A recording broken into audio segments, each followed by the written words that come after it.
A Arte da Guerra. Sun Tzu. Capítulo 9. Movimentações. Sun Tzu disse: regra geral, ao ocupar-se uma posição frente ao inimigo, após a travessia de montanhas, mantém-se próximo dos vales. Acampa em terreno alto e voltado para o lado soalheiro. Combate descendo, não subas para atacar. E é quando basta no que se refere à ocupação de posições em montanhas. Após atravessares um rio, afasta-te um pouco dele. Quando o inimigo cruza as águas, não lhes dê encontro mesmo nas margens. Há vantagens em permitir que metade da sua força atravesse e só então o atacar. Se quiseres dar batalha, não confrontes o inimigo junto de água. Toma posições em pontos altos e voltados para a luz do sol. Não te esqueças a jusante. Isso refere-se à tomada de posições perto dos rios. Atravessa os lagos salgados rapidamente, sem neles te demorares. Se te encontrares com o inimigo no meio de um desses lagos, toma posições junto de onde vires erva e em água que tenha árvores por trás. É isso que há quanto a lagos salgados. Em terreno plano, ocupa posições que te facilitem os movimentos, com alturas atrás e à direita.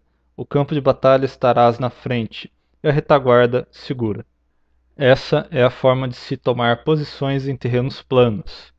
Regra geral, estas são vantajosas para se acampar quando das 4 situações que se mencionaram. Foi seguindo-as que o Imperador Amarelo venceu 4 soberanos.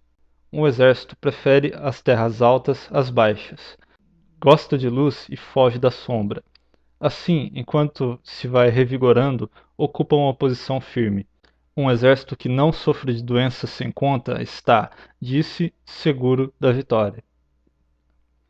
Perto de elevações, sopés, diques ou barragens, ocupa o lado do sol e apoia nele, à tua direita e retaguarda.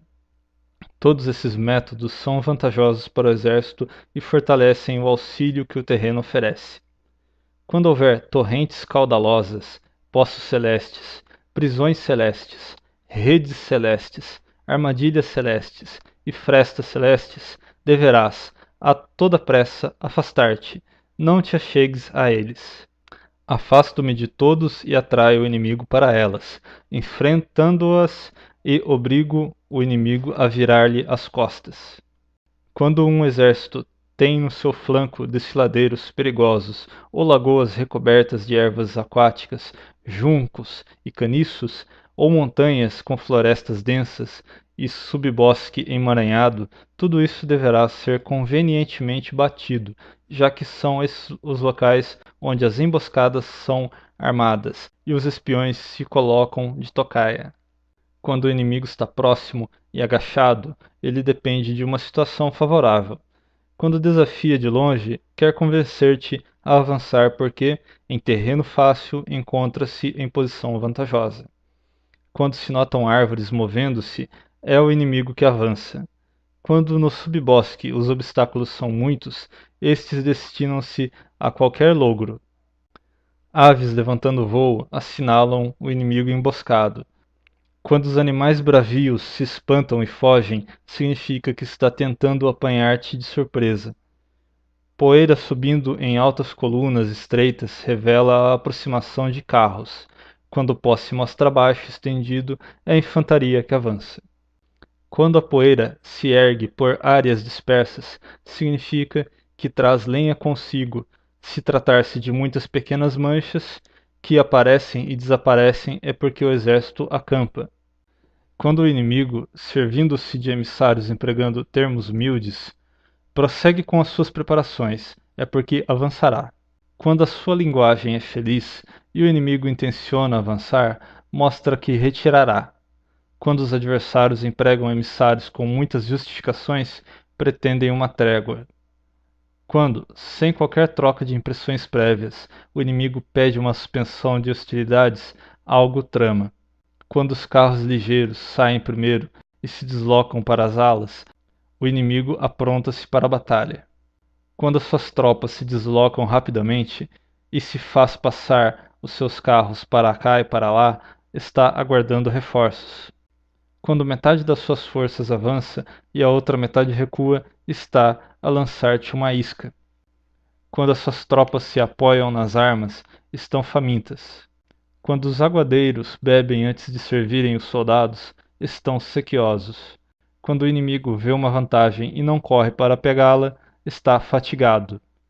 Quando às vezes aves se juntam sobre o acampamento, é certo estes terem sido abandonados. Quando, à noite, escuta-te o clamor no campo inimigo, o adversário está temoroso.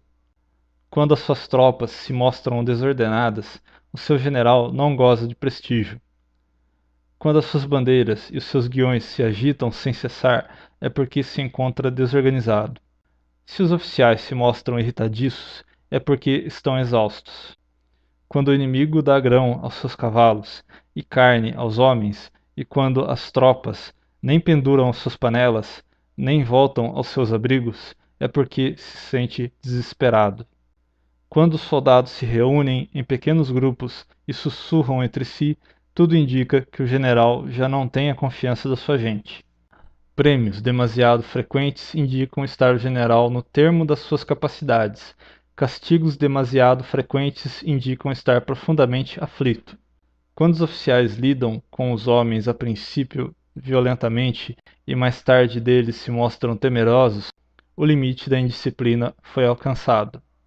Quando as tropas inimigas se aparentam muito bem dispostas, não deverão, mesmo estando-se frente a frente, ser atacadas, mas também não se abandonará o terreno sem que a situação seja devidamente esclarecida. Na guerra, os números em si não dão vantagens. Não avançar apoiado em simples peso militar. Será suficiente apreciar corretamente a situação do inimigo e depois se concentrar para o capturar. Nada mais será preciso. Aquele que não tem o dom da previsão e subestima o seu inimigo será por ele capturado. Se as tropas são castigadas, ainda antes da sua lealdade poder ter sido demonstrada, tornar-se-ão desobedientes. E, não sendo obedientes, serão difíceis de manipular. Igualmente, se forem leais, mas nunca castigadas, nunca se poderá lidar com elas. Portanto, trata-as com cortesia e incute em todos o valor marcial, e a vitória quase certamente será tua. Se as tuas ordens dadas durante a instrução forem verdadeiramente expositivas, torná-los-ão obedientes. Se na instrução os comandos não forem verdadeiramente positivos, torná-los-ão desobedientes. Quando as ordens forem verdadeiramente dignas de confiança e bem cumpridas, a relação entre o comandante e as suas tropas é de satisfazer.